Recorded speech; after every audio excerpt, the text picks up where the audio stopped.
Hello అండి, నమస్తే. నేను మీ సంధ్య. వెల్కమ్ టు సంధ్యాస్ వంటల పుస్తకం. లంచ్ బాక్స్లోకైనా కానీ గెస్ట్లు ఎవరైనా వచ్చినప్పుడు కానీ చాలా క్విక్గా చేసుకోగలిగేటువంటి ఒక మంచి పలావ్ రెసిపీని ఈరోజు నేను మీకు చూపిస్తాను. ఈ రెసిపీ వచ్చేసి నేను మా అమ్మ దగ్గర నుంచి నేర్చుకున్నాను. మా చిన్నప్పుడు టైం లేనప్పుడు కానీ ఏదైనా డిఫరెంట్గా తినాలనిపించినప్పుడు ఎక్కువగా ఈ పలావ్ని చేస్తూ ఉంటారు. టేస్ట్ మాత్రం చాలా బాగుంటుంది. సో మీరు కూడా తప్పకుండా ట్రై చేయండి. అలాగే ఫస్ట్ టైం కనుక మన వీడియోస్ని చూసినట్లయితే మన ఛానల్ని తప్పకుండా సబ్స్క్రైబ్ చేసుకోండి. ముందుగా ఒక గిన్నె తీసుకొని అందులోకి నేను చూపిస్తున్న గ్లాస్ తోటి నేను 3 గ్లాసుల వరకు నేను బాస్మతి రైస్ని తీసుకున్నాను. ఈ బాస్మతి రైస్లోకి వాటర్ అనేవి పోసుకొని ఒక 2 సార్లు బాగా శుభ్రంగా కడుక్కోవాలి. ఇలా కడుక్కున్న రైస్లోకి మళ్ళీ వాటర్ అనేది పోసుకొని 1 గంట నుంచి అరగంట వరకు కానీ నాననివ్వాలి. ఇలా పక్కన పెట్టేసుకొని ఒక అరగంట వరకు కానీ గంట వరకు కానీ నాననివ్వండి. ఇవి నానబెట్టుకున్న తర్వాత నేనైతే ఇక్కడ మట్టి పాత్రను యూజ్ చేస్తున్నాను. మీరు ఏదైనా ఒక మందపాటి గిన్నెను పెట్టుకొని అందులోకి 3 టేబుల్ స్పూన్ల వరకు నూనెని, అలాగే 2 టేబుల్ స్పూన్ల వరకు నెయ్యి అనేది తీసుకొని ఇవన్నీ కొంచెం బాగా వేడవనివ్వాలి. ఇవి కొంచెం బాగా వేడైన తర్వాత ఇందులోకి బిర్యానీ దినుసులన్నింటినీ ఇందులోకి యాడ్ చేసేసుకోవాలి. ఇలా బిర్యానీ ఆకు, షాజీరా, అనాసపు వీటన్నిటిని కూడా యాడ్ చేసుకొని ఒకసారి వీటన్నిటిని కొంచెం బాగా ఫ్రై అవనివ్వాలి. ఇలా ఇవన్నీ కొంచెం బాగా ఫ్రై అయిన తర్వాత 1 టేబుల్ స్పూన్ జీలకర్ర కూడా వేసేసుకొని వీటిని కూడా మనం బాగా ఫ్రై చేసుకోవాలి.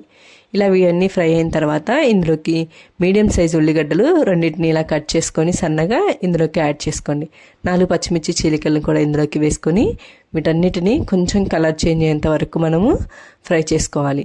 ఉల్లిపాయలు అనేవి కొంచెం కలర్ చేంజ్ అయిన తర్వాత ఇందులోకి 2 టేబుల్ స్పూన్ల వరకు అల్లం వెల్లుల్లి పేస్ట్ని యాడ్ చేసుకొని అల్లం వెల్లుల్లి పేస్ట్ పచ్చివాసన పోయేంత వరకు మనము ఫ్రై చేసుకోవాలి.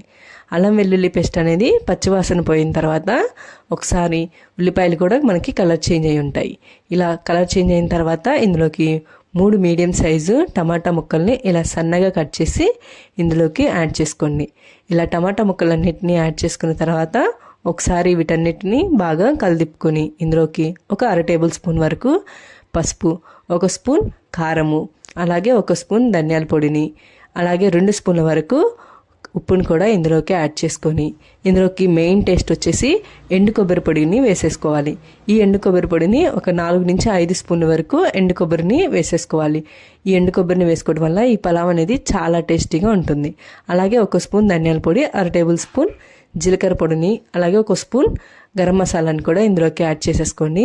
ఇలా కొంచెం కనుక మనకి అడుగంటుతున్నప్పుడు ఒక 2 స్పూన్ల వరకు నీళ్ళని యాడ్ చేసుకొని ఒకసారి బాగా కలిపుకోవాలి.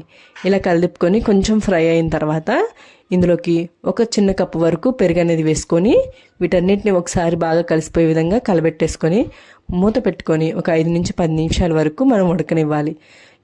ఇంకొక టిప్ ఏంటంటే, మనకి ఏదైనా కానీ పలావ్ అనేది టేస్ట్ రావాలంటే మనం ఇక్కడ ఫ్లేమ్ అనేది మీడియంలో కానీ సిమ్లో కానీ పెట్టుకొని బాగా ఉడకనివ్వాలి.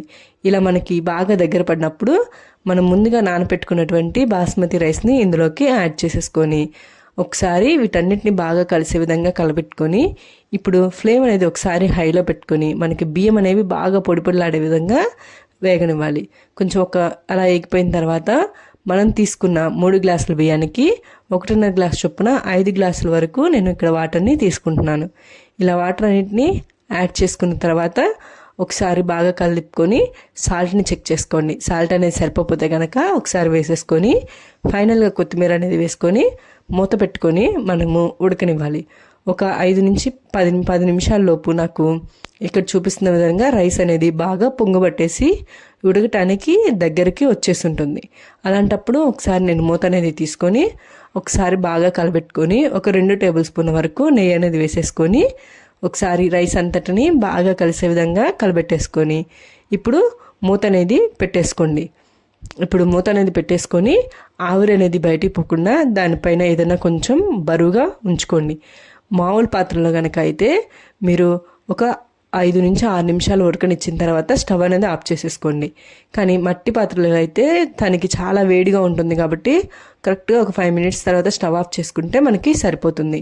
ఇలా 5 నిమిషాల తర్వాత స్టవ్ ఆఫ్ చేసుకున్నాక ఒక 10 నిమిషాలు ఇలా పక్కన పెట్టేసుకున్న తర్వాత రైస్ అనేది మనకి చాలా పొడిగా పర్ఫెక్ట్గా కుక్ అయి ఉంటుంది. ఇప్పుడు ఒకసారి అంతటిని కలబెట్టుకొని వేడివేడిగా సర్వ్ చేసుకోండి. సో ఇలా కనుక ఒకసారి ట్రై చేసి చూడండి, మీకు కూడా కొంచెం డిఫరెంట్గా చాలా టేస్టీగా అనిపిస్తుంది.